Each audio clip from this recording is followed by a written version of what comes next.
بسم اللہ الرحمن الرحیم۔ السلام علیکم ورحمۃ اللہ وبرکاتہ۔ صفیہ خالہ کو رات کے وقت فالج کا شدید اٹیک ہوا تھا۔ تینوں بیٹے ماں کو لے کر فوراً ہسپتال بھاگے۔ تینوں بیٹے ساری رات پریشانی کے عالم میں ہسپتال کے کوریڈور میں ٹہلتے رہے، مگر تینوں بیٹوں کی پریشانی کی وجہ یہ نہیں تھی کہ ماں کو فالج کا شدید اٹیک ہوا تھا، بلکہ پریشانی کی وجہ تو کچھ اور ہی تھی، اور وہ وجہ یہ تھی کہ دوستو، آج یہ المناک کہانی میں آپ سب بہن بھائیوں کے ساتھ پیش کرنے جا رہی ہوں۔ کہنے کو تو یہ خالہ صفیہ کی کہانی ہے، مگر مجھے نہیں لگتا کہ یہ صرف خالہ صفیہ کی کہانی ہے۔ حقیقت تو یہ ہے کہ یہ بہت سے گھروں کی کہانی ہے، ایسی کہانی جو شاید بہت سے بند دروازوں کے پیچھے پیش آ چکی ہوگی، مگر وہ کہانی ان کہی ہوگی، ان سنی ہوگی۔ لیکن خالہ صفیہ کی یہ جو کہانی میں آپ سب کو سنانے جا رہی ہوں، کہانی سنانے کا مقصد کیا ہے وہ یقیناً کہانی کے آخر تک آپ بہن بھائی خود سمجھ جائیں گے۔ تو چلیے کہانی کا آغاز کرتے ہیں۔ خالہ صفیہ ہماری محلے دار تھی، پورا محلہ ہی انہیں خالہ کہا کرتا تھا۔ اس کی بھی ایک وجہ تھی، کیونکہ خالہ صفیہ محلے کے بچوں کو قرآن پاک پڑھایا کرتی تھی، اور اس محلے کے بچے انہیں خالہ صفیہ کہا کرتے تھے، اور یوں ان کا نام ہی خالہ صفیہ پڑ چکا تھا، اور اب بچے بوڑھے جوان عورتیں سب انہیں خالہ صفیہ ہی کہا کرتے تھے۔ خالہ صفیہ بڑی پیاری خاتون تھیں، میں نے خود بھی ان سے قرآن پاک پڑھا تھا۔ بڑی خوش اخلاق اور ملنسار خاتون تھیں، عاجزی اور انکساری تو جیسے ان کی شخصیت میں کوٹ کوٹ کر بھری ہوئی تھی۔ ان کے 4 بیٹے تھے، 3 بیٹے اور 1 بیٹی۔ بڑے 2 بیٹے تھے جن کا نام ظفر اور امجد تھا، اس کے بعد 1 بیٹی تھی جس کا نام شہلہ تھا، شہلہ کے بعد پھر سے 1 بیٹا تھا جس کا نام فہیم تھا، اور خود خالہ صفیہ بیوہ خاتون تھی۔ یہ بچے بھی زیادہ بڑے نہیں تھے، حتیٰ کہ چھوٹے والا فہیم تو شاید 5ویں کلاس میں تھا جب خالہ صفیہ کے شوہر انتقال کر گئے تھے۔ شوہر کی وفات کے بعد ان کی پینشن سے خالہ کے گھر کی گزر بسر چل رہی تھی، کیونکہ خالہ صفیہ کے شوہر ایک سرکاری ملازم تھے۔ اس کے علاوہ ہر وقت خالہ کے صحن میں سلائی مشین پڑی رہتی تھی، اور اسی چٹائی پر جس پر خالہ بیٹھ کر کپڑے سلائی کیا کرتی تھی، وہیں ایک طرف بچے بیٹھ کر قرآن پاک پڑھا کرتے تھے۔ سارا محلہ ہی جانتا تھا کہ خالہ صفیہ بیوہ خاتون ہیں، انہیں اس وقت پائی کی ضرورت ہے۔ اس کے باوجود بھی خالہ صفیہ جن بچوں کو قرآن پاک پڑھایا کرتی تھی، ان میں سے جس کے گھر والوں کا دل چاہتا وہ قرآن پاک کا ہدیہ دیا کرتا تھا، اور جس کے گھر والوں کا جی نہ چاہتا یا سخت نہیں رکھتے تھے وہ قرآن پاک کا ہدیہ نہیں دیتے تھے۔ اور خالہ صفیہ ایسے بڑے دل کی مالک تھی کہ انہوں نے کبھی کسی سے تقاضا بھی نہیں کیا تھا، اگر کوئی دے دیتا تو بغیر گنے بسم اللہ کر کے فوراً ہدیہ تھام لیتی اور اسی وقت مشین اٹھا کر اس کے نیچے باکس میں رکھ دیتی، لیکن خود کبھی کسی سے تقاضا نہیں کیا تھا۔ اسی طرح وقت دھیرے دھیرے گزرتا جا رہا تھا۔ خالہ صفیہ کے 4 بچے بڑے ہو گئے تھے۔ ظفر کو اپنے باپ کی جگہ اسی سرکاری کمپنی میں ملازمت مل گئی تھی۔ امجد بھی اپنے پیروں پر کھڑا ہو چکا تھا، کمانے لگا تھا، بچے ماں کے برابر آ چکے تھے، برسر روزگار ہو گئے تھے۔ جیسے ہی برسر روزگار ہوئے تو گھر میں خوشحالی بھی آ گئی تھی، لیکن خالہ صفیہ تو ہر حال میں شکر ادا کرنے والی عورت تھی۔ اس نے تو کبھی برے حال میں بھی اللہ تعالیٰ سے شکوہ شکایت نہیں کیا تھا، اور اب تو اس کے اچھے دن آ چکے تھے۔ مسکراہٹ ہر وقت ان کے چہرے پر سجی رہتی تھی، چاہے وہ مشکل دور ہو یا پھر آسانی کا۔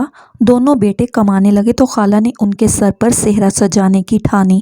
بہو کے لیے خالہ نے قریبی رشتہ داروں کا رخ کیا، کیونکہ خالہ خود تو اپنے والدین کی اکلوتی بیٹی تھی، مگر شوہر کے خاندان میں ملنے جلنے والوں میں اکثر جوان لڑکیاں تھیں جو رشتوں کے انتظار میں بیٹھی تھیں۔ لہٰذا خالہ نے اپنے شوہر کے خاندان میں بیٹوں کا رشتہ تلاش کرنا شروع کیا، اور جلد ہی دونوں بیٹوں کی منگنی کر دی۔ ظفر کی منگنی سارا نامی لڑکی سے ہو چکی تھی، جبکہ امجد اور مریم کو ایک دوسرے کے نام کی انگوٹھی بھی پہنا دی گئی تھی، اور شادی کی تاریخ بھی رکھ دی گئی تھی۔ خالہ دونوں بیٹوں کی شادی ایک ساتھ کرنا چاہتی تھی، اس لیے منگنی کے بعد 1 سال بعد شادی کرنے کا ارادہ تھا۔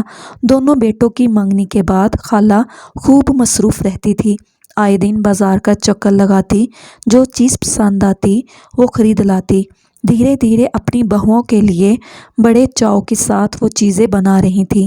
بیٹوں کی منگنی ہوئی تو ظفر کو کمپنی کی طرف سے رہائش کے لیے سرکاری اپارٹمنٹ بھی مل چکا تھا۔ طے یہ پایا تھا کہ ظفر شادی کے بعد اپنی بیوی کو ساتھ لے کر وہیں اس اپارٹمنٹ میں شفٹ ہو جائے گا، کیونکہ گھر میں ایک ساتھ دو بہویں آئیں گی تو اس لیے گھر میں جگہ کم پڑ جائے گی، لہٰذا ظفر اور اس کی بیوی چند دن یہاں خالہ کے ساتھ گزاریں گے اور اس کے بعد اپنے گھر شفٹ ہو جائیں گے۔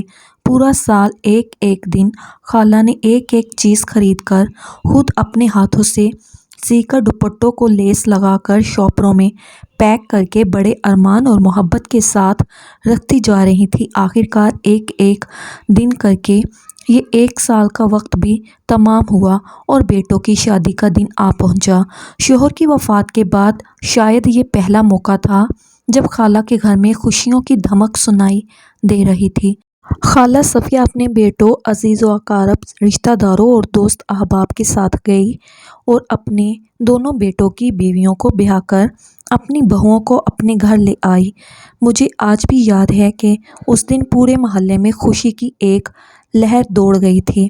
خالہ نے ہر گھر میں کھانا پہنچایا، ہر گھر میں مٹھائی بانٹی۔ وہ بہت خوش تھی اور ہر دیکھنے سننے والا یہی کہہ رہا تھا کہ خالہ کی بہویں بڑی خوش نصیب ہیں جنہیں خالہ صفیہ جیسی ساس ملی، کیونکہ ہم محلے والے پرانے وثوق سے یہ بات کہہ سکتے تھے کہ خالہ اپنی بہوؤں سے بہت پیار محبت سے پیش آئیں گی۔ خالہ کی بہوؤں کو اپنی ماؤں کی کمی کبھی محسوس نہیں ہوگی، کیونکہ خالہ خود بہت پیار محبت کرنے والی ماں تھی۔ خالہ صفیہ کے بیٹوں کی شادی کو تقریباً 10-15 دن گزرے تھے جب ظفر اور اس کی بیوی سارہ اپنے گھر منتقل ہو گئے۔ امجد کی بیوی مریم بھی اس کے لیے بڑی ہی مبارک ثابت ہوئی تھی۔ شادی کو 2 ماہ ہی گزرے تھے کہ امجد کو بھی کمپنی کی طرف سے پروموشن مل گیا، مگر اب یہ نیا دفتر امجد کو گھر سے کافی دور پڑتا تھا، لہٰذا اس نے وہیں آس پاس مکان کی تلاش شروع کر دی اور پھر شادی کے 4 ماہ بعد وہ بھی اپنی بیوی کو لے کر کرائے کے مکان میں شفٹ ہو گیا، جہاں سے وہ آسانی سے اپنے دفتر آ جا سکتا تھا۔ دونوں بیٹے شادی شدہ تھے، اپنے اپنے گھروں میں ہنسی خوشی آباد تھے۔ خالہ صفیہ بڑی خوش تھی، کبھی کبھار بچے ان کے پاس آتے اور چکر لگا جاتے، ماں سے مل جاتے اور کبھی خالہ خود چھوٹے بیٹے فہیم کے ساتھ بیٹوں کی طرف چلی جاتی۔ زندگی اس طرح بڑے اطمینان اور سکون سے گزر رہی تھی۔